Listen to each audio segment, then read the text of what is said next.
Davi percebeu que o manto dele estava ali, é a hora que ele faz isso. Saul não repara que Davi está no interior da caverna. Quando ele sai, Davi denuncia, faz uma colocação, ele diz: ei, meu rei, se prostra. E ele diz: hoje o Senhor te entregou na minha mão, mas eu não fiz nada contra ti. Eu apenas cortei a orla do teu manto para que você saiba que hoje eu fui fiel a ti, mesmo você querendo me matar, mesmo você querendo acabar comigo. E a história segue, até o ponto de que quando o seu filho, o filho de Samuel não, gente, o filho de Saul, no livro de Samuel, vai e ele percebe que o Senhor era com Davi e já não era mais com o seu pai. Davi, então, ele mesmo fugitivo, mesmo ele saindo, ele mesmo tentando se livrar de Saul, porque eu queria matar o seu filho. Diga filho. Diga filho. Irmãos, é importante saber, às vezes não tem a ver necessariamente com uma, natureza, homem, mulher, para nascer um filho. Às vezes existem coisas que são da natureza espiritual. Jonatas entendeu que o Senhor tinha ungido e capacitado para que Davi fosse o rei e não mais o seu pai. Pô, você pode achar assim, caramba, mas aí o Jonatas se voltou contra seu pai? Não, ele não se voltou contra seu pai. Ele, por algumas ocasiões, inclusive aqui nesse texto do capítulo 20, a essa altura, Saul está extremamente indignado com seu filho, porque ele percebia que Davi e Jonatas estavam muito ligados, e ele começou a se enfurecer a ponto de odiar o seu próprio filho. Eu pergunto a você, quem é o pai que odeia o seu filho, gente? Quem é a mãe que odeia o seu filho? Mas Saul, por uma ação e um comportamento que já tinha tomado o seu coração, a sua mente, ele está odiando não só a Davi, mas agora ele odeia também a todos aqueles que se aproximam de Davi e fazem ligação e têm uma aliança com Davi. E aqui, nesse capítulo, é onde Jonatas faz um acordo com Davi, dizendo: ó, se proceder assim, quando eu lançar as flechas e elas caírem perto, o meu pai, está tudo certo contigo. Mas se as flechas caírem longe, eu vou dizer para o menino: olha, vai buscar a flecha longe, vai embora, porque o meu pai quer te matar. Mas olha aí o versículo 20, mais uma vez, capítulo 20, verso 42. Então Jonatas encorajou a Davi, dizendo: vai em paz. Quanto ao pacto de amizade leal que juramos um com o outro, em nome do Senhor. O pacto está baseado em quê, irmão? Nas emoções? Somente? O pacto está baseado, a aliança está baseada apenas nós somos amiguinhos. Não, a aliança está baseada no nome do Senhor, que é o próprio Yahvé, seja testemunha entre mim e ti, a minha descendência e a tua. Preste atenção que eu vou falar com você. Pacto, aliança é algo extremamente relevante na Bíblia. O tempo todo, e Deus continua agindo por pacto e aliança. Amém? Nós estamos aqui por causa do pacto da cruz, por causa do sangue de Jesus. No livro de 2 Samuel, capítulo 4, verso 4, vai falar da história do filho de Jonatas, esse amigo de Davi, que fez aliança com Davi. Olha o que diz aí 2 Samuel 4:4. Oh, meu Deus. Eu ponho um negócio aqui, mas esqueço. 4:4. Jonatas, filho de Saul, tinha um filho de aleijado dos pés. Esse menino tinha 5 anos de idade quando se ouviu a notícia de Jezreel,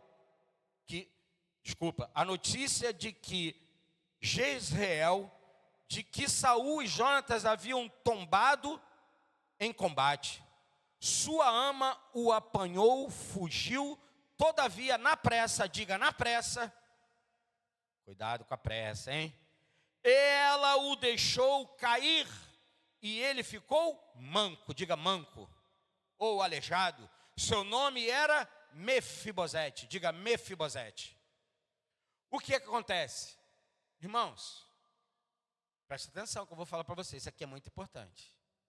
Nós estamos falando de um contexto de um povo que tinha guerras, diga guerras, entre um povo contra o outro.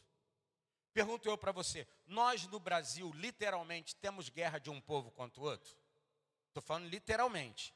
Eu não estou falando de guerra de narrativas, guerras de procedimentos, estou falando de narrativas, não de narrativas. Existe guerra entre nós, mas eles tinham guerra de um povo contra o outro. Quando se soube em Jezreel que Saul e o seu filho Jonas tinham caído na batalha, significam, tinham sido mortos, o que automaticamente a ama pega o filho de Jonatas, o neto de Saul, e se apressa, porque ele diz, já que mataram o rei e mataram o seu filho, qual é a próxima vítima? O neto. A ama pega, aquela cuidadora, pega o menino no colo e corre e se apressa, e ela tropeça, e no tropeço dela, ele cai e fica aleijado dos pés, manco dos pés. E como é que chamava o nome do menino? Diga Mefibosete. Esse nome significa exterminando o ídolo. Tem coisa na Bíblia que parece ser muito engraçada. O neto de Saul chama exterminando o ídolo. Tudo aquilo que a gente coloca no lugar que é de Deus é um ídolo. Independe do que seja. Se eu botar, eu vou falar o meu Flamengo, mas você entendeu, né? Que eu não mando em nada lá, não tenho nada, mas só torço. Sou um mero torcedor. Mas se eu botar o Flamengo no lugar de Yahvé, o que acontece? Isso passa a ser o que para mim? Um ídolo. Nós podemos, Deus nos deu várias saídas, várias coisas para a gente, sabe? Se alegrar, se divertir. Mas nada disso pode ser maior do que Ele mesmo. Posso ouvir um amém? Independente do que for. Tu vai falar, ai caramba, esse pastor gosta de Flamengo. Tu gosta do Vasco, eu posso fazer? Do Botafogo, Fluminense, assim vai por diante. Essas coisas assim. Mas deixa eu te falar uma coisa. Mefibosete, exterminando o ídolo. O Bosete aqui, irmão, procede, sabe, de uma origem que significa vergonha. Diga vergonha. Diga coisa vergonhosa. Você imagina você carregar um negócio desse? Só que tem um monte de gente, sendo filho, ainda continua carregando coisa vergonhosa. Ou se sentindo vergonhoso. Ou se sentindo, ou se vendo como coisa vergonhosa. Se vendo e tendo sensações de que não presta. E a gente vai continuar agora para o texto de 2 Samuel, capítulo 9, de 1 a 13, por favor. 2 Samuel 9, de 1 a 13. Nós demos salto em vários capítulos, em várias passagens aqui, né?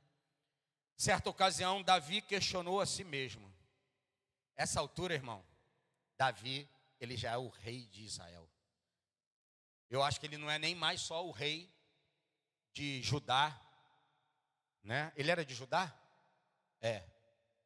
Porque aí você tem uma questão histórica, aí o reino do norte se dividiu, né? Então ficou uma parte com o reino do norte e a outra parte com Judá. Essa altura aqui, se eu não me engano, que alguém puder me ajudar, mas não gaste tempo com isso.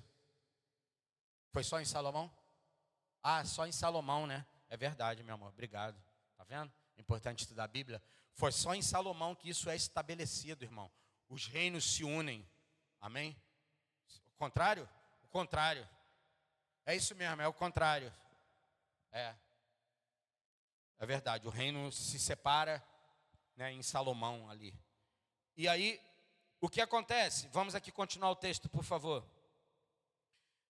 E aí Davi já reina, já é o grande rei Davi, o grande conquistador. Tanto que, meu irmão, para o povo de Israel, até hoje, Davi é uma figura extremamente, sabe assim, é quase um ídolo. Ele é tido, tanto que tem a estrela de Davi, lembra? Tanta gente carrega essas coisas e tal. E tem um monte de crente que passou a partir de então ser judaizante. Não é judeu, mas é judaizante.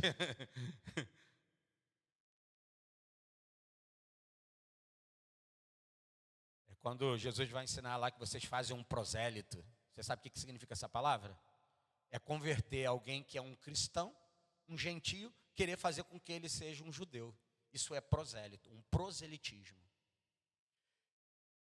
Aqui, Davi reinando, ele já é um rei de grandes conquistas, sabe, de grandes vitórias, e agora ele está, sabe, no lugar onde Deus estabeleceu, lá no livro de Samuel, ainda dizendo que aquele menino que foi desprezado na casa do seu pai, que não foi chamado para aquele banquete, aonde Samuel tinha dito para juntar todos, porque dali o Senhor ergueria um rei para Israel, ele não foi convidado. A Bíblia diz que ele estava cuidando das ovelhas do seu pai, e a Bíblia diz sobre por detrás das malhadas, significa em secreto. Ele estava lá, ninguém via, ninguém sabia, mas ele estava lá. Diga, ele estava lá.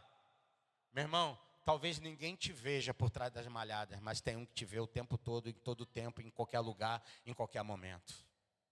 Até que Deus queira trazer você para uma atmosfera ou um lugar que vai colocar você em maior exposição, em maior destaque, você precisa ser bem trabalhado nos bastidores,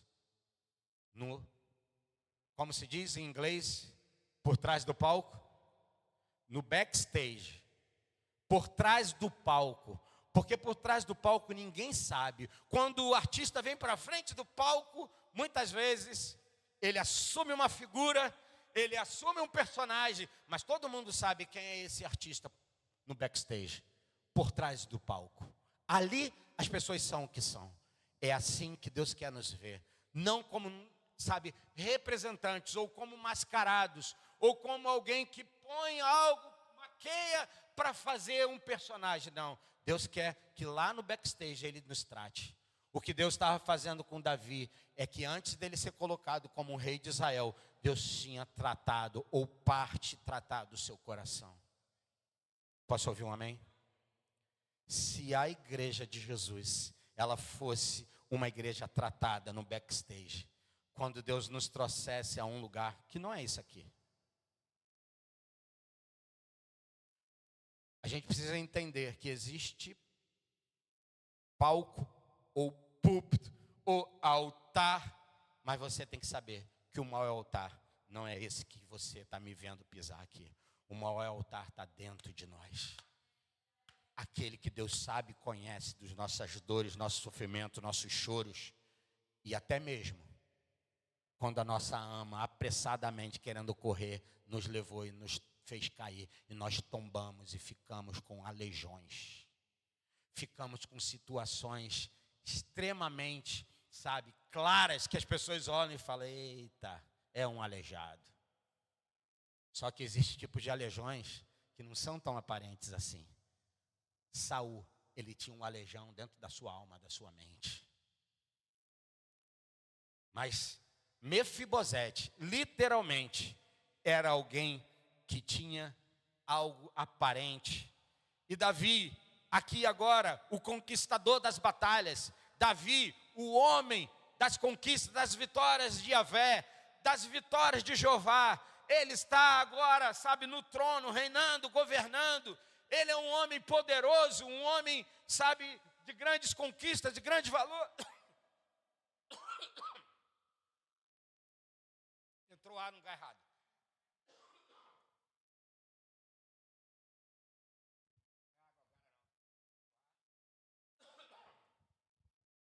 Esse homem, de grandes conquistas e grandes valores, ele está agora, como diz na gíria, né? Aquela expressão que diz assim, está por cima da carne seca. Você sabe o que é essa expressão? Tem gente que fala isso, mas nem sabe. Por que por cima da carne seca? O que normalmente você põe junto com a carne seca? Que eles chamam de algumas cidades, alguns estados, chamam de jerimum. O que é jerimum? Abóbora. Abóbora e carne seca. O que dá um negócio? É a abóbora ou é a carne seca, gente? Eu acho que dois compõem. Mas de repente, se botar um separado do outro, você provavelmente escolheria a carne seca e não a abóbora, certo? Então, por cima da carne seca, você joga uma abóbora por cima da carne seca. O que foi, gente? Vocês estão rindo? Já estão pensando. Eu sei lá o que vocês estão pensando. Vocês ficam caçoando de mim, não, hein? Da onde que eu tirei isso? Tem a ver, depois você vai lá buscar. Tem ou não tem a ver? Eu estou falando besteira? Se não tem, hoje eu fiz a ver. Deixa tudo certo. É o quê? Você prefere abóbora? Tá vendo? Por isso que a abóbora está por cima da carne seca, gente. Tá tudo certo. Olha aqui. Davi, ele está por cima de tudo, irmão. Era isso que eu queria dizer. Obrigado.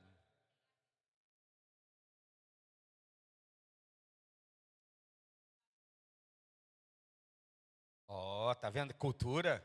Seu Google é grande cultura, o pai dos burros digital. Significa que Davi era um homem riquíssimo e poderoso, um homem de grandes conquistas, de grandes terras, grandes palácios, sabe? De tudo ele estava ali, ó, por cima. Mas presta atenção. Olha o que a Bíblia diz. Certa ocasião, Davi questionou a si.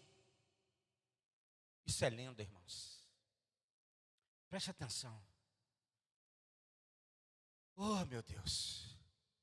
Isso demonstra a graça lá no Antigo Testamento, irmão. Na antiga aliança. Esse cara agora, ele não precisava se lembrar de mais nada. Ele chegou num lugar, talvez aonde que ele almejasse, será?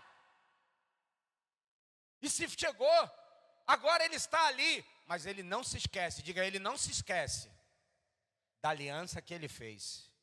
Preste atenção.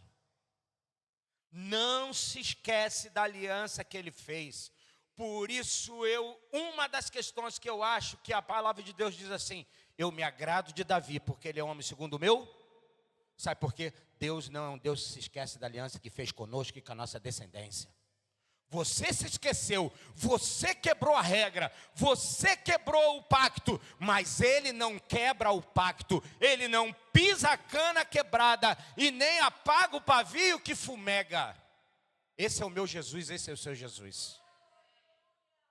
Você se esqueceu, você deu as costas, você abandonou, você largou, mas ele não. Diga, ele não. Davi, irmão, em certa ocasião ele está pensando, eu cheguei aqui, é por causa de Yahvé. Salmo 51, Salmo 32, depois você lê. Você vai entender porque que Davi está falando isso. Ele foi Jesus que me fez isso. É a graça reveladora de Jesus que me fez chegar. Mesmo 1000 anos antes de Jesus chegar a essa terra, ele já acessava a graça. Imagina eu e você, irmão. Consegue imaginar? Bota sua cabeça para funcionar. Bota sua mente para ser frutífera. Se aproprie daquilo que a graça de Jesus já fez por mim e por você. Será que alguma pessoa da família de Saul ainda vive? Ele fala, caramba, eu já conquistei, já venci. Saul morreu, Jonatas, meu amigo, morreu. Mas eu fiz uma aliança com Jonatas, meu amigo. E eu falei que a minha descendência e a descendência dele, nós seríamos parceiros de propósito. Será que existe alguém ainda da casa de Saul que vive? Verso 1 ainda. Se houver, eu gostaria muito de encontrá-la e fazer algo de bom por essa pessoa, em memória da minha amizade por Jonatas. Verso 2, então convocaram Ziba, diga Ziba, um dos servos da família de Saul, para apresentar-se a Davi, e o rei lhe indagou, tu és Ziba? Imagina, irmão, esse cara está num momento. Eu fico imaginando que Ziba foi para o encontro de Davi. Mas aí ele falou, ferrou, mano. Por que ferrou? Ele sabia que o seu patrão, o Saul, perseguia Davi, queria acabar com Davi. Agora o rei Davi está no trono governando, manda chamar Ziba. Imagina como é que Ziba chega lá, gente. É hoje. Eu falei, não tem como fugir mesmo, melhor me apresentar. Será que ele pode ter alguma misericórdia de mim? Talvez ele dissesse, eu sou só apenas um servo. Olha aí. E o rei lhe indagou, tu és Ziba? E ele prontamente respondeu, teu servo, Senhor. O rei prosseguiu, resta ainda alguém da família de Saul a quem eu possa demonstrar. Jesus. Eita, pai, que aqui pega, hein, Senhor? A quem eu possa demonstrar a lealdade de Deus. Ele não fala da lealdade dele, gente. Ele fala da lealdade de Deus. Sabe por quê? Ele é o encontro como vítima da graça, da lealdade de Deus. Ele sabia. Ele tinha levado um homem para uma batalha, uma guerra, colocado na frente para matar ele, para possuir a mulher dele. E não bastasse agora ele possuir a mulher, ela está grávida dele. Esse é o Davi, o homem segundo seu coração. E aí? Você acha que há chance para nós? Diga a chance para nós. A chance para qualquer um desviado, tortoso, sabe, cheio de pereba, cheio. Há chance. A graça de Deus nos favorece a todos. Amém? A todos. É aqui que nós vamos encontrar essa história. Cadê Jesus? Que versículo eu estou? Verso 4, não, 3 ainda, né? O rei prosseguiu, resta ainda alguém da família de Saul a quem eu possa demonstrar lealdade de Deus, ao que replicou Ziba, ainda há um, filho de Jonatas, aleijado dos... Precisava ressaltar que o cara é aleijado do pé, gente? Você vê que existem algumas marcas que elas são ressaltadas na nossa vida, sim ou não? Eu não sei se você conhece aquela história, que estava todo mundo num circo.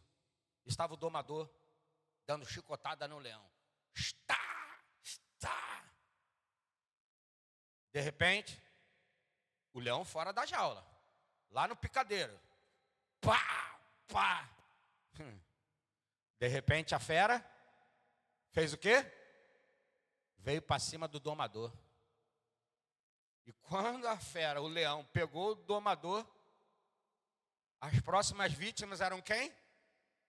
Os que estavam assistindo. Aí você ouve um grito no meio do povo todo. Ó, aleijadinho, ó, aleijadinho, ó, aleijadinho. Por quê? Pessoas assim são marcadas, sim ou não? Só que o aleijadinho falou assim, ei, deixa o leão escolher quem ele quer.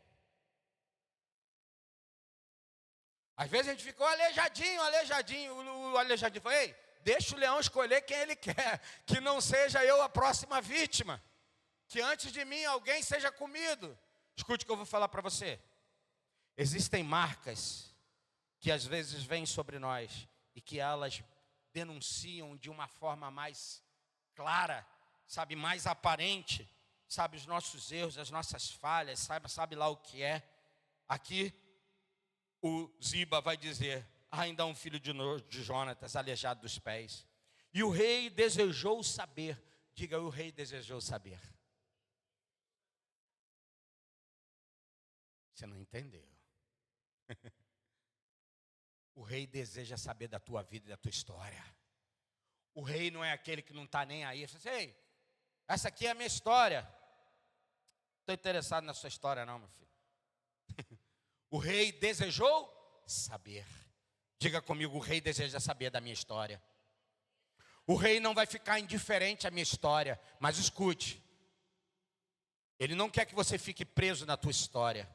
Ele quer conhecer a tua história para tratar e curar a tua história. Tratar o teu aleijão, tratar a tua tortuosidade. Tratar, sabe, as tuas debilidades. Não para denunciá-las, mas para restaurá-las. Posso ouvir um amém?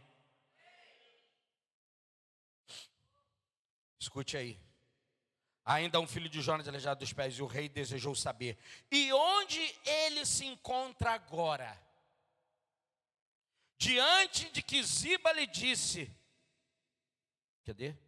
lhe disse, na casa de Maquir, filho de Amiel, em Lodebar. Diga Lodebar. Fica com esse Lodebar na tua cabeça aí, a gente vai chegar lá já já.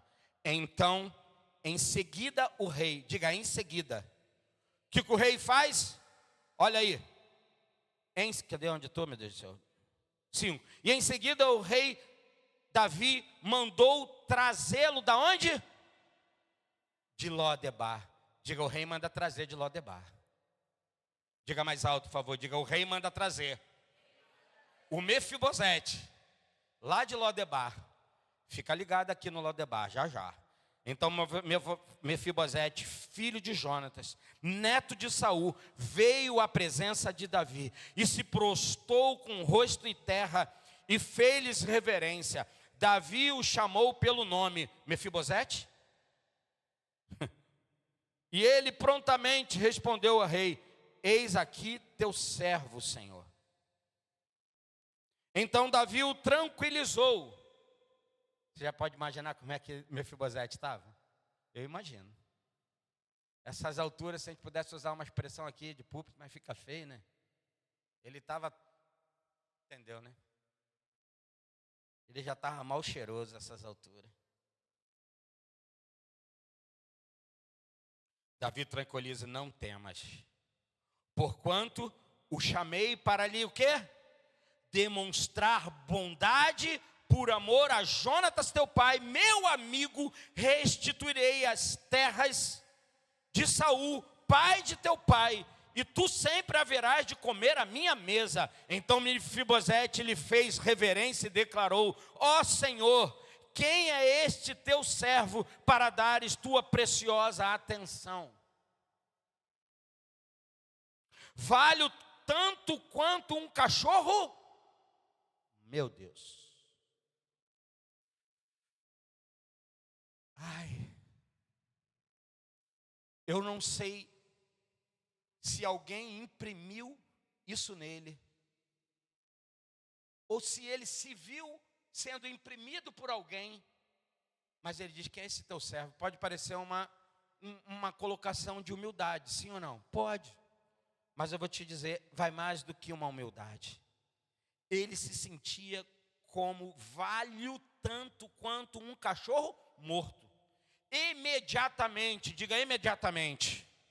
Eu gosto desse imediatamente da Bíblia. Davi chamou Ziba, servo de Saul, e ordenou: dá ao filho de teu senhor tudo quanto pertencia a Saul e toda a sua família. Tu cultivarás a terra com os teus... Mexi aqui no... 10. Tu cultivarás a terra com os teus filhos e servos e colherás dos frutos, para que o filho de teu senhor tenha alimento para comer. Mas Mefibosete, filho de teu senhor, comerá sempre a minha... Ziba, só porque tu é servo, vou restituir a terra do pai dele. Você vai cultivar, você vai guardar, você vai ser restituído, Ziba. Sabe, o teu chefe, o teu rei, ele era poderoso e ele perdeu tudo, mas eu vou restituir por amor, amizade ao seu filho Jonatas, ao meu amigo, eu vou te dar. Mas Mefibosete, diga Mefibosete, não vai ser só restituído. Mefibosete não terá só herança. Mefibosete vai comer a minha mesa. Quantos podem dizer glória? Se você não se vê dentro dessa história, você precisa se ver, irmão. Porque a graça reveladora faz isso. Se fez isso com Jonatas, faz isso comigo e com você através de Cristo Jesus. E a gente já vai chegar lá já já, para chancelar isso. Cadê? 7, 10. Filho meu, tenho alimento para comer, mas Mefibosete, filho de teu senhor, comerá sempre a minha mesa. Ziba tinha 15 filhos e 20 servos. Ziba respondeu ao rei: o teu servo fará tudo o que o rei, meu senhor, ordenou. O rei acrescentou: Mefibosete passará a comer à minha mesa como um dos filhos do rei. Ele vai ser como um dos filhos do rei. Ele é filho de Jonatas, mas agora ele passa a estar dentro da minha filiação. Ele passa a estar dentro da minha ordenação. Ele passa a estar dentro da minha herança. Que irá... Aonde eu parei? Ziba era servo de Mefibosete. Assim Mefibosete, que era deficiente dos 2 pés, passou a morar em Jerusalém. Diga, morar em Jerusalém. E todos os dias, diga, todos os dias, fazia suas refeições em companhia do rei, partilhando da mesma mesa. Não foi só assim, por causa da minha amizade com Jonas, dá a esse rapaz aí alguma coisa aí. Ajuda ele. Agora eu estou tão abastado, agora eu estou tão... O que eu vou te dizer? Dá alguma coisinha para esse menino aí. Não. Por causa da minha aliança com teu pai, cara. Tu não vai comer em nenhum outro lugar, senão na minha mesa, como um filho meu. Eu vou ter relação, comunhão com você. Você acha que é só um cão morto? Que você não vale nada? Que você é um aleijado, um destituído? Agora teu pai se foi, teu avô se foi. O que me resta mais? Nada. Sim, te resta tudo. Porque toda a herança que o Pai deu em Cristo Jesus é para nós como cordeiros com Ele. Você não apenas participa de uma comidinha, você participa do banquete da mesa. Você está na mesa do Senhor todo dia e Ele diz para nós, vem filho, come, vem filho, receba, vem filho, se aproprie dessa verdade. Assim Mefibosete, que era deficiente dos pés, passou a morar em Jerusalém. E todos os dias fazia suas refeições em companhia, diga em comunhão, do rei, partilhando da mesma mesa. Diga, do esquecimento, a mesa do rei. Eu gostaria de pegar um texto do Novo Testamento, da Nova Aliança, para fazer um paralelo rapidinho. João capítulo 5, verso de 1 a 9. Algum tempo depois havia uma festa dos judeus, Jesus subiu para Jerusalém. Existe em Jerusalém, perto da porta das ovelhas, diga porta das ovelhas, um tanque chamado em hebraico Betesda, tendo 5 pavilhões, 5 andares. Nesse ficava grande multidão de enfermos, cegos, mancos e paralíticos, esperando pelo movimento das águas. De perto, em certo tempo, descia um anjo do Senhor e agitava as águas. O primeiro que entrasse no tanque, depois de agitadas as águas, era curado de qualquer doença que tivesse. Estava ali um certo homem enfermo, havia quantos anos? Diga, 38 anos.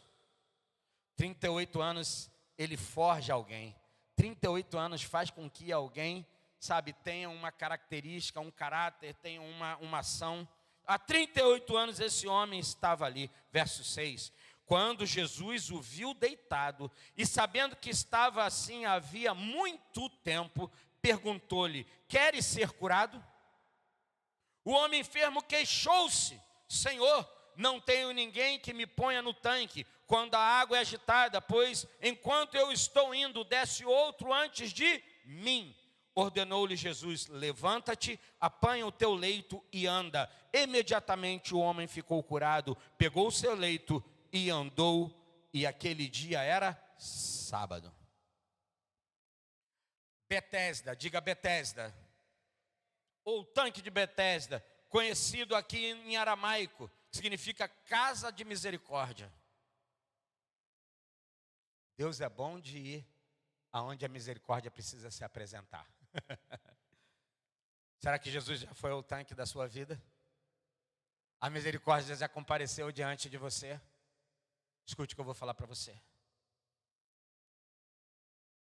Jesus perguntou para aquele homem paralítico há quantos anos? 38 anos.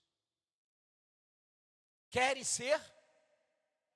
Você já ouviu isso inúmeras vezes, ou não?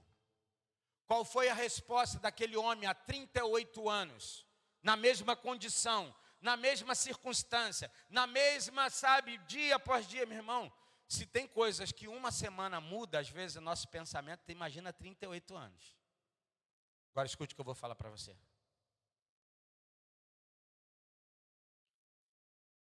Queres ser curado, Sérgio? Senhor, eu quero. Mas quando eu penso em entrar nas águas, vem um e entra antes de... Deixa eu te falar uma coisa. Não fique frustrado comigo. Você vai ver que nas traduções mais atuais, como ARA, NVI, se eu não me engano, não aparece os versículos 4 e a última parte do versículo 3. Não aparece nos originais. Sabe por quê? Provavelmente foi um copista, quem compilava os escritos.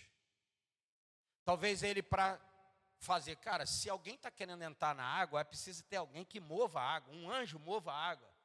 Não existe isso no original. Quando Jesus aparece lá naquele lugar, Jesus não pergunta para aquele homem, por que você está aí desse jeito? Jesus pergunta, queres ser curado?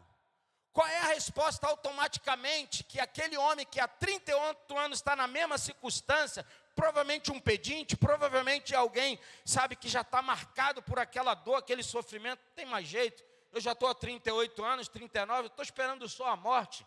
Talvez como Mefibosete, eu sou apenas um cão morto. Ninguém me vê, ninguém me enxerga, eu estou esquecido, a sociedade esqueceu de mim, o governo esqueceu de mim. Meu irmão, eu vou te dizer uma coisa, é bem verdade que às vezes o governo esquece da gente, a gente passa circunstâncias que às vezes a nossa família esquece da gente, mas tem um que nunca vai esquecer da nossa dor, do nosso sofrimento, e que vai se apresentar para nós, e quando ele me perguntar, Sérgio, você quer ser curado?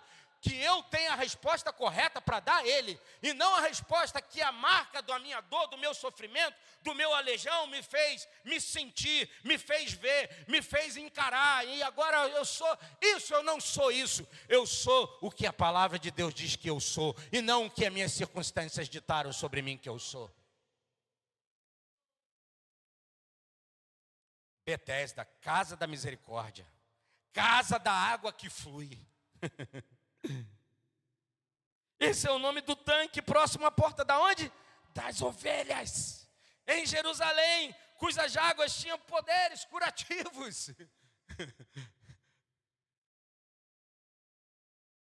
Na NVI, na NAA, na ARA, você vai ver que não aparece essas vai às vezes apresentar só no rodapé. E a gente pode ver que essa explicação, como eu acabei de dizer, agitar das águas, foi muito provavelmente trazida, sabe, pelo copista e acabou se tornando o quê? Uma tradição popular.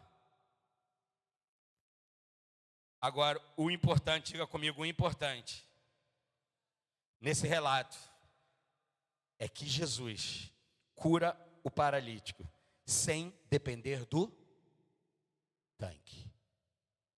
Diga, Jesus cura o paralítico sem depender do... Ele não disse para o paralítico descer na água. Se as águas curavam, por que Jesus disse assim, cara, faz o seguinte, desce nas águas. E para piorar, Jesus, ele cura esse homem em que dia? No sábado não pode. Diga para o seu irmão, no sábado não pode. A lei diz que não pode. A lei que aqueles homens fizeram dizer que não pode. Mas aquele que era a própria lei encarnada está dizendo, eu sou, eu posso. Ele mostra que a cura verdadeira não está em tradições ou rituais. A cura verdadeira está nele mesmo. A cura verdadeira está no Filho de Deus. Meu irmão, não fique esperando as águas se mexerem. A própria fonte de vida está dizendo para você, ei, por que você está desse jeito? Senhor, há 38 anos, eu penso, já foi. Meu filho, não. Essa não é a resposta que eu quero ouvir de você. Eu quero ouvir a resposta que a mulher do fluxo de sangue teve. Eu quero ouvir a resposta do que o Zaqueu teve. Eu quero ouvir a resposta de que a Maria teve ao derramar aquele bálsamo a meus pés. Eu quero ter a resposta de que a Madalena teve, daquela que foi expulso 7 demônios da vida dela. Eu quero ter a resposta de que tantos outros servos olhando para a Bíblia, eles têm, que é: Senhor, eu estou diante de ti. Mas aquele homem não sabia quem era Jesus, mas a fonte tinha se apresentado a ele. A samaritana não sabia quem era Jesus, mas um pouquinho de papo, digo, um pouquinho de papo, pode mudar toda a nossa história.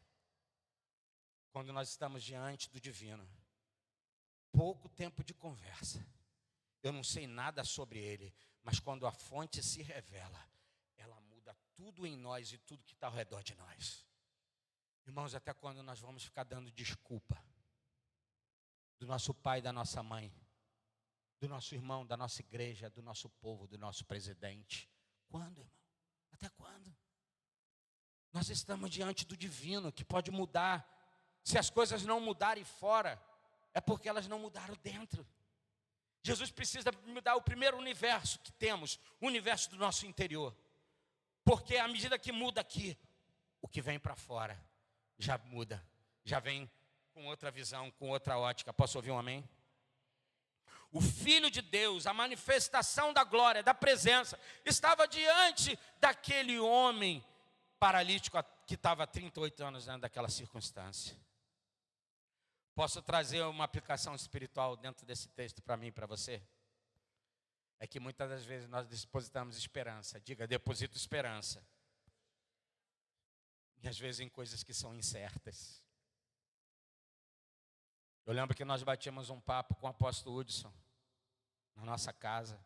E a gente conversava algumas coisas. A minha esposa... Foi na nossa casa, não? Ah, é porque eu estou confundindo lá na casa do Ebert, que ele estava lá conosco. Não foi lá não, na Mara. Foi um papo aqui. O apóstolo Hudson, para quem não conhece, é um pastor, um apóstolo de Brasília, que faz um grande movimento de oração nessa nação. No Brasil de joelhos. É ele que carrega essa missão. E ele estava conversando conosco, e assim, tinha conversando algumas coisas com ele. E ele falou uma frase, diante de algumas colocações, de alguns questionamentos. Ele falou assim, para nós no papo de mesa, papo de conversa. Ele falou assim: sabe o que acontece, Cinti, Sérgio? É que às vezes a gente quer colocar nas coisas aquilo que só Deus muda e só Deus transforma. Como foi a expressão que ele usou mais precisamente?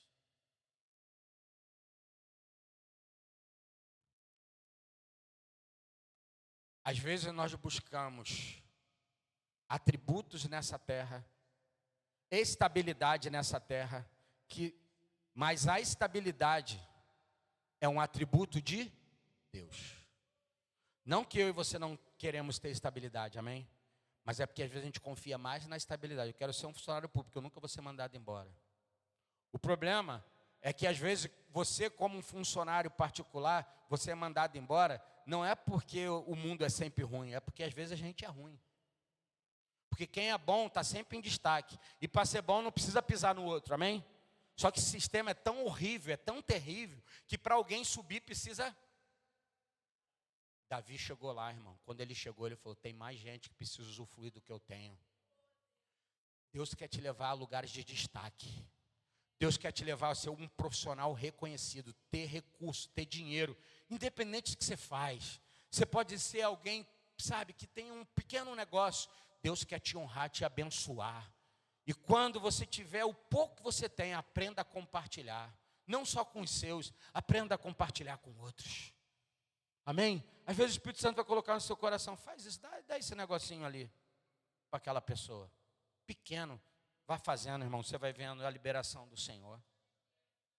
Não deposite em algo que é incerto. Estabilidade é atributo de Deus. É Deus que pode te fazer seguro, não as coisas te fazerem seguro. Aquele homem estava achando que a água mexida ia resolver a vida dele, mas Jesus se apresenta como a verdadeira fonte de cura e de vida para a vida daquele homem. Você tem Jesus? Então você está buscando aonde a tua segurança? Aonde eu estou buscando a minha segurança? Que a minha segurança não esteja nos meus recursos. A Bíblia vai dizer que os ricos, eles acham que a sua segurança está no seu dinheiro. Mas chega uma hora e uma circunstância que o dinheiro não resolve. Diga, dinheiro não resolve. Eu prefiro ter amigo do que ser alguém de muita posse ou de muita riqueza. Espera aí, deixa eu melhorar isso. Não é que eu não possa ser próspero, ter muito recurso. É porque o que eu tenho, eu preciso ser treinado primeiro no bastidor. Para que quando eu chegar por cima da carne seca, do girimundo, da cocada, a última cocada, como é que diz? Cocada preta, branca, ainda é preconceituoso. A última refrigerante do deserto. Quando eu chegar ali, eu possa me lembrar que existe mais gente que precisa usufruir disso. Irmão, me lembrei aqui da passagem que quando os homens foram pegar água de Davi. Lembra quando os homens foram pegar água de Davi? Davi, ele, como é que diz a expressão? Ele só apenas disse assim, ai, se eu tivesse um pouco de água. Suspirou, como o suspiro das águas lá de Salmo 42. Suspirou pelas águas. Os homens atravessaram, irmão, no meio das batalhas. Foram lá, conseguiram água e trouxeram para Davi. Quando eles trouxeram para Davi, oh meu Deus do céu, nos ensina a ser esse tipo de líder, Senhor.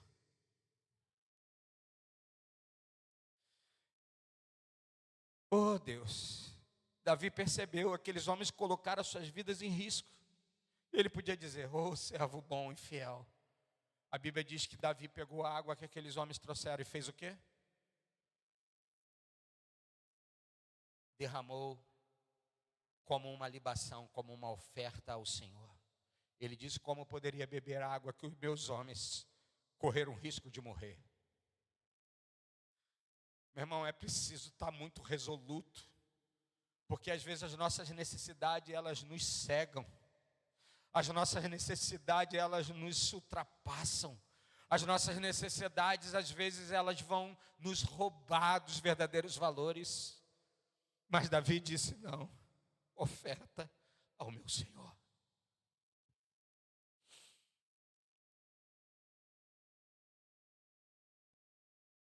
Ele não esperava o homem entrar na água, mas vai até ele, o levanta com a sua palavra, diz, ei, você que está preso aí nessa circunstância, totalmente cativo, amarrado, não sabe como faz, ei, eu te dou uma ordem, levanta, toma a tua cama, a tua esteira, anda, toma ela e leva contigo. Deus não quer apenas nos fazer triunfar. Deus quer que Ele seja, essas circunstâncias na nossa vida sejam verdadeiros testemunhos do que Ele fez. Não deixa lá não, leva junto. Porque aquilo que te aprisionou não te aprisiona mais, mas mostra para todo mundo que eu sou a fonte, eu sou a cura, eu sou a vida, eu sou aquele que muda a tua circunstância. Posso ouvir um amém?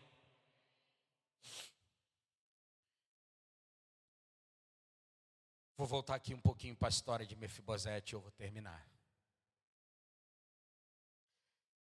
Mefibosete, filho de Jonas, neto de Saul. Mas onde ele estava? Diga em Lodebar. Diga Lodebar. Você sabe o que significa Lodebar? Não pasto. Significa isso, Sérgio? Um lugar de vazio. Um lugar de esterilidade. Um lugar do esquecimento.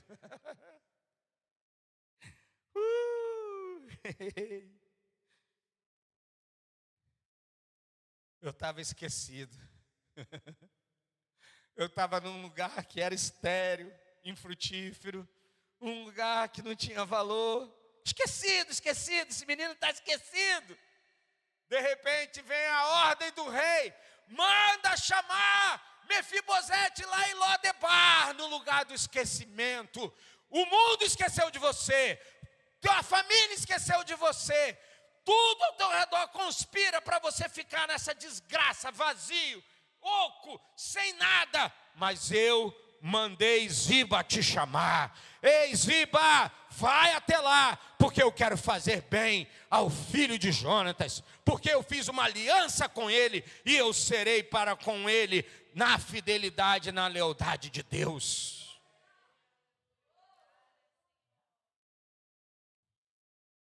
Esqueceram de você, gente? Esqueceram de José também. Os irmãos esqueceram dele. O copeiro-chefe esqueceu dele. Mas quem não esqueceu de José? O Altíssimo não se esqueceu de José. O Senhor não se esquece de você. Você pode estar até então em Lodebar, no lugar do esquecimento, mas você não está esquecido de Deus. Esse lugar vazio de esterilidade, de esquecimento, não vai ficar para sempre em você e em mim. Amém? Mesmo ele sendo aleijado, Davi manda chamá-lo, não por causa de quem ele era, mas por causa da o quê? Da aliança feita com Jonatas. Diga comigo, do lugar de esquecimento, de Lodebar, à mesa do rei. Ei, que trajetória maravilhosa. Essa história aponta para cada um de nós em Cristo, irmão. Posso ouvir um amém? Eu tenho falado para você ressignificar as passagens do Antigo Testamento. Essa aqui é mais uma delas. Ressignifica. O que acontece? Eu e você em Cristo Jesus, ainda que nós éramos incapazes, digamos, éramos esquecidos. Amém? Mas diga comigo agora com fé, diga, mas a graça do Rei nos encontra. Ele vem em direção a nós. Deus disse para Abraão, Abraão, sai da tua terra, da tua parentela e vai para uma terra que eu te... Quando Abraão dá o primeiro passo, Deus dá um passo na direção dele. Sabe o que acontece? Deus está dizendo para você sair, mas Ele já é a resposta da tua saída. Ele já é a resposta do teu esquecimento. Amém? O que significa isso? Diga comigo, Sérgio. Diga comigo, Sérgio. A graça do Rei veio para me encontrar. Ela vem ao meu alcance, ao nosso alcance. Ela nos alcança. Quantos podem dizer aleluia? Diga a graça de Deus. Jesus me alcançou. Não bota essa graça solta não, irmão. É graça de Deus, é Jesus. Amém? É a palavra que nos ergue. Sai, levanta, vai, toma esse negócio. Para de ser dominado por isso. Para de ficar nesse lugar. Às vezes Jesus não é tão docinho quanto você acha não, tá, irmão? A Bíblia diz que Deus removia no seu interior. Seu espírito agitava. Às vezes Deus precisa nos dar uma sacudida. Sai desse negócio. Quem é que não tem tatuagem aqui? Não tem tatuagem? Não tem nenhuma tatuagem? Que nem o REC ali, 300 milhões de tatuagens. Jorginho que não está ali também hoje. Está aí o Jorginho não, né? Mas tem tanta gente que tem tatuagens que não são vistas por ninguém. Verdade? Mas deixa eu te dizer uma coisa. Deixa Deus trocar essas tatuagens na tua mente, no teu coração. De incapaz, de sem valor, de lugar vazio, para alguém que Deus ama, que Deus deseja, que Deus quer, que a graça veio te encontrar, que a graça veio te favorecer. Amém? Ah, mas eu sou assim. Você era assim. Não tem nada na sua vida que esteja desajustado, que você vai ser plenamente completo e feliz. Nada. Dinheiro não faz isso. Poder não faz isso. Amigos não fazem isso. Mas às vezes no lugar da solitude, diga solitude, não é sozinho. É solitude, lugar do só. Eu e você, com Deus, podemos ser algo completamente transformado. E quando Deus nos transforma, não é só para sermos transformados, é para transformar outros. Hein, Rafa? Você lembra? meses atrás, anos atrás. Posso falar? Nem sabe o que, né? É aquele filho que pergunta para a mãe e para o pai, na frente dos amigos, dos parentes. Ei, pai, mãe, será que eu posso pedir isso para você? Eu estou que nem a Rafa. Eu vou falar isso para a glória de Deus, irmão. Está vendo a Rafaela aqui? Vem cá, Rafael. Vem cá. Se é para expor, expõe direito.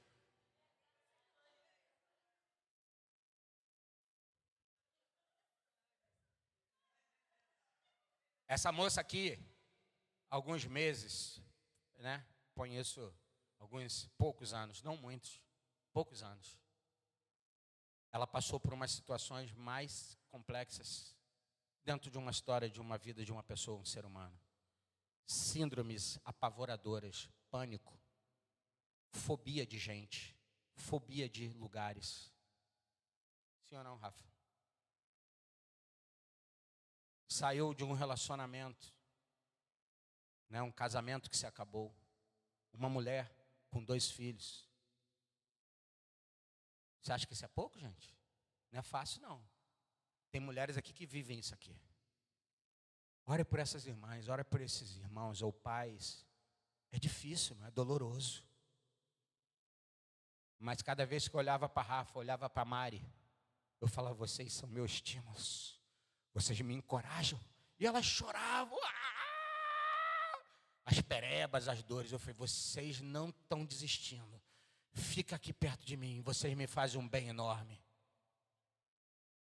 Hoje, essa moça, psicóloga formada, cuida de gente por aí, por essa terra. Já me botou para falar até com gente de outro estado. Que ela foi ir daqui para frente. Deixa eu te pedir aqui para você ter um atendimento com um amigo pastor. E eu quero dizer a vocês, não tem nada na nossa vida que Deus não conserte. Não tem nada na nossa vida que Deus não restaure. Independente da tortuosidade, você não nasceu assim. E se você nasceu, vai ser para a glória de Deus. Amém? Obrigado, Rafa. E para provar, não dá para falar. Às vezes vem umas repetições, vem uns negócios para nos provar. Mas fica firme, claro, né? A perseguição vem, mas você fala, ei, aqui não mais. Já saí de Lodebar. O rei já me chamou, já sentei na mesa dele, vou comer com ele, e ninguém me tira daqui, ninguém me rouba mais desse lugar. Eu tenho a graça manifestada em Cristo Jesus, ninguém mais vai me fazer ter um comportamento que a Bíblia diz que ele já me restaurou, que ele já me consolidou pelo poder do seu Espírito. Essa é a história de Cristo na vida de muitos de nós, se não de todos aqui. Amém?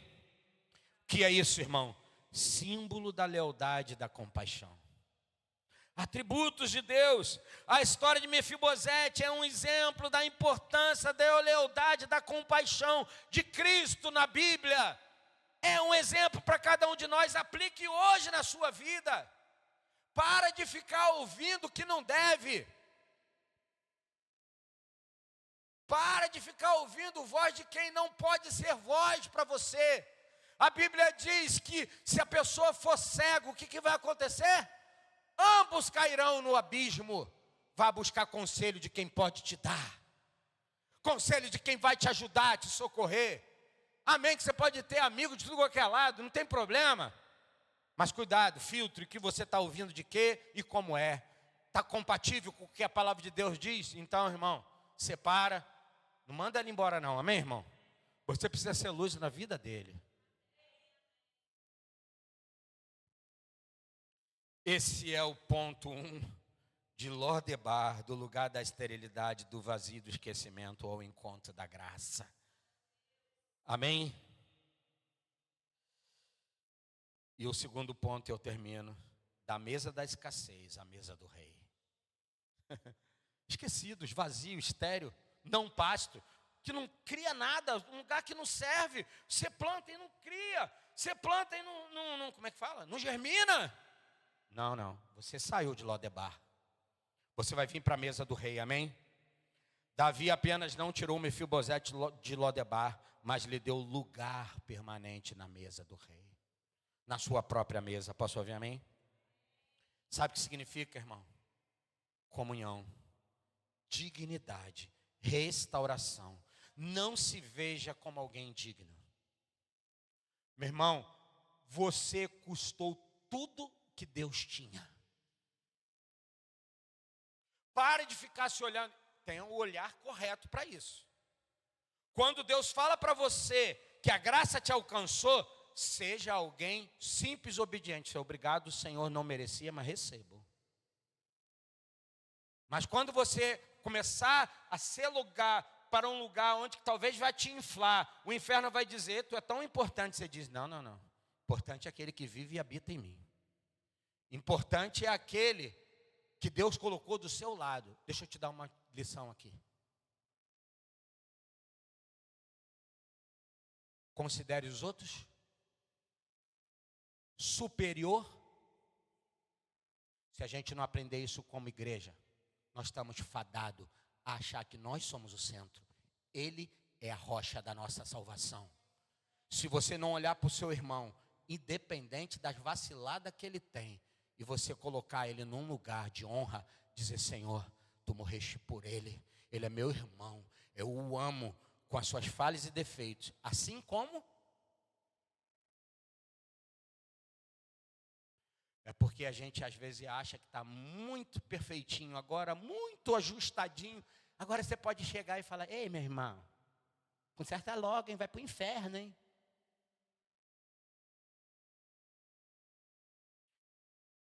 Eu vou terminar dizendo para você,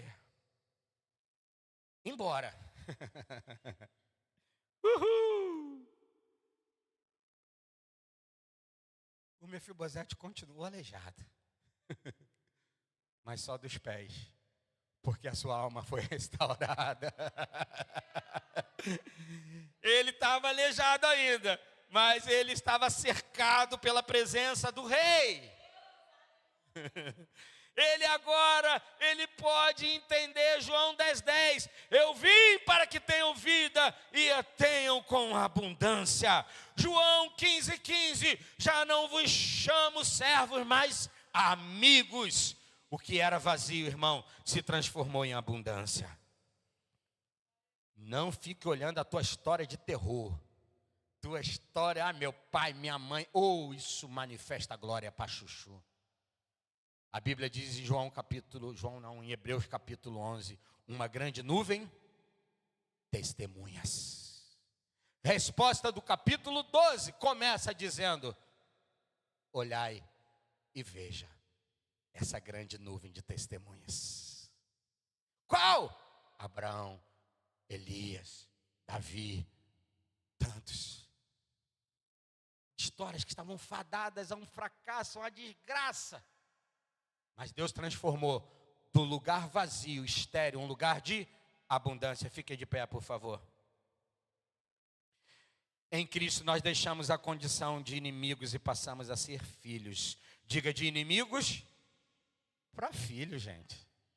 Não te chama mais de servo, não, te chamo de amigo. Você é filho, você foi convidado à mesa. E eu quero dizer para você, mesmo com as suas limitações, diga, minhas limitações. Não aponte o dedo para o seu irmão, mas diga, as suas limitações. Minhas e suas. Jesus nos dá o privilégio de sentar à mesa do Pai. Talvez você não escolhesse essa pessoa para sentar, mas Ele escolheu. Para desfrutar da abundância da sua vida e da sua comunhão. E mais do que isso, para experimentar já da comunhão eterna. Isso chama vida com abundância, eternidade. Amém? Feche seus olhos, por favor. Espírito Santo, nós queremos te agradecer, Senhor, porque verdadeiramente, assim como um dia o Senhor olhou para essa terra, e o Senhor olhar e contemplá-la quando ela se tornou sem forma e vazia. O Senhor, como verbo, como a palavra, o Senhor começou a colocar cada coisa no seu devido lugar. E mesmo antes de ter a luz do sol, o Senhor disse: haja luz. E houve luz. O Senhor ordena as coisas que estão sem forma e vazia em nós. Coisas que nós temos colocado para preencher tortuosidades. Senhor, feridas, machucaduras. Senhor, limpa essas coisas do nosso interior, da nossa mente. Senhor, nos faz ver de como o Senhor nos fez, de como o Senhor nos quer, de como o Senhor já nos estabeleceu. Não nas marcas dos aleijões, daquilo que eu estou manco, daquilo que eu estou com dificuldade, daquilo que onde eu me estabeleci, num lugar de Lodebar, num lugar de esquecimento, num lugar sem pasto, estéril, vazio. Pai, nós oramos, Espírito Santo. Cada dia que nós temos vivido nessa terra, nós queremos viver na esperança, além da fé, de que um dia o Senhor vai vir para nos buscar e nós viveremos para sempre contigo. Eu só posso fazer isso, Senhor, como Paulo vai dizer, em parte cremos, em parte profetizamos. Eu ainda não consigo conceber toda essa realidade, Pai, mas eu creio, porque eu não preciso ver, para quê? Eu creio e por isso vou ver, Senhor.